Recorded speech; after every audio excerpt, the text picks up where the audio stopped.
કે આટલું બધું કરવા છતાં ભગવાન અમારી સામું જોતો નથી, તો આ બધું કરવું જ નકામું. આવું પણ થઈ શકે.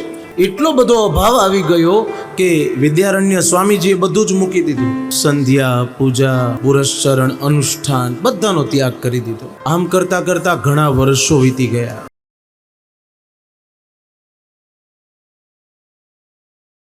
આપણે ત્યાં એક સ્વામી થઈ ગયા, વિદ્યારણ્ય સ્વામી. વિદ્યારણ્ય સ્વામીનો સત્ય જીવનનો દાખલો છે, જેને પૂર્ણ જીવન પર્યંત ગાયત્રી માતાની ઉપાસના કરી. કેટલા ગાયત્રી પુરસ્ચરણો કર્યા, કેટલા અનુષ્ઠાનો કર્યા.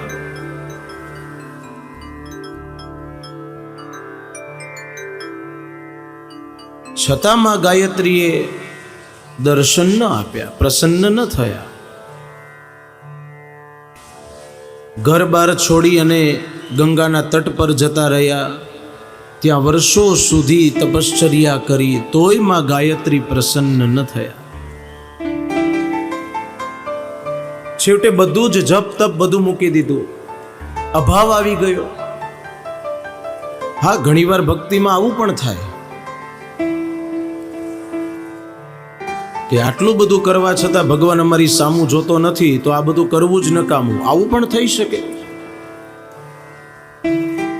એટલો બધો અભાવ આવી ગયો કે વિદ્યારણ્ય સ્વામીજીએ બધું જ મૂકી દીધું.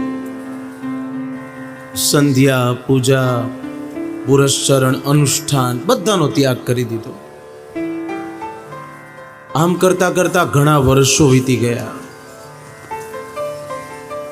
એક દિવસ અનાયાસે ગંગા તટે આવવાનું થયું. જેવા ગંગા તટે આવ્યા,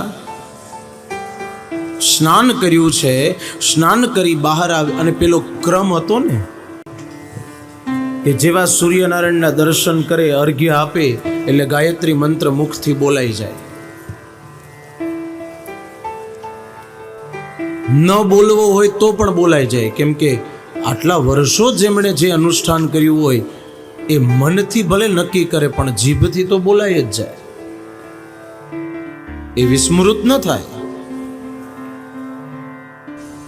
પણ અનાયાસે જ્યારે ગાયત્રી મંત્ર બોલાયો, સાક્ષાત વેદ માતામાં ગાયત્રી પ્રગટ થયા.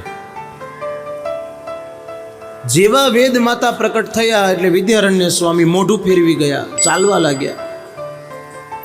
ગાયત્રી માં કહે, ઊભો તો રહે વિદ્યારણ્ય, ઊભા રહો. વિદ્યારણ્યજીએ જવાબ આપ્યો, હવે શું? મેં આટલા અનુષ્ઠાન કર્યા, આટલા જપ તપ કર્યા, મેં આટલી તપશ્ચર્યા કરી, અત્યાર સુધી તમે મારી સામું ન જોયું, અને હવે તમે પ્રકટ થાવ એનો મતલબ શું છે? ત્યારે વેદ માતા ગાયત્રીએ બતાવ્યું, વિદ્યારણ્ય સાંભળો, અને હું જે દ્રષ્ટિથી બતાવું એ દ્રષ્ટિથી જુઓ. તો કે શું? માં જગદંબાએ દ્રષ્ટિ કરાવી અને બતાવ્યું. માં ગાયત્રી કહે કે પેલા ડુંગરો સળગતા દેખાય છે? તો કે હા. તો કે વિદ્યારણ્ય સ્વામી, એ અત્યાર સુધીના તમારા આટલા જન્મોના કરેલા સંચિત કર્મોના પણ એ પાપ હતા, એ બળીને જ્યારે ભસ્મ થયા. આપ એક જ વાર ગાયત્રી મંત્ર બોલ્યા છો અને હું તમારી સામે પ્રગટ થઈ. આ છે પાપ અને પુણ્યનો હિસાબ.